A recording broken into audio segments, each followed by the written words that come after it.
Alloh taolo shunday Qur'onda marhamat qiladi. Zohiral fasadu fil barri val bahri bima kasabat aydin nas liyuziqahum ba'dallazi amilu la'allahum yarji'un. Odamlarning o'zlari qilgan qilmishlari sababli quruqlikda ham, dengizda ham turli ofat balolar yuz berdi. Insonning qo'li tufayli quruqlikda ham, dengizda ham fasod tarqaydi.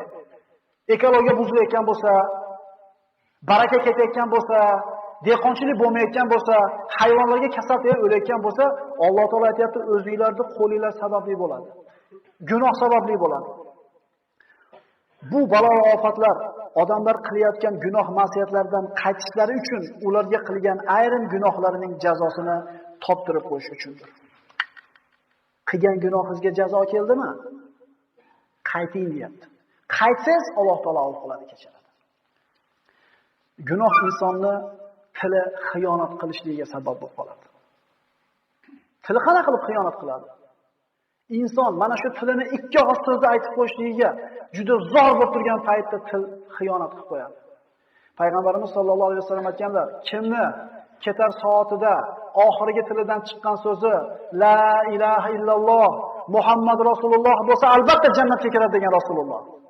Bu til qurib ketgan, umr bo'yi gapirdi tinmasdan. Umr bo'yi pand bermadi.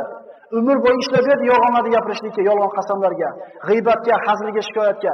Endi ikki og'iz so'zda aytishlikka haqiqatan muhtoj bo'lib turgan paytida, o'lim soati yetgan paytda shahodat kalimasini ayting deilsa, ayta olmayman deydi.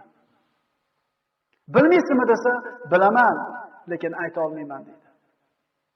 Alloh taolo ketar soatimizda shahodat kalimasini baralla aytishlikda hammamizga nasib qilsin. Innamal a'mal bil xavotim degan Rasululloh, amallar xotimasiga qarab o'lchanadi.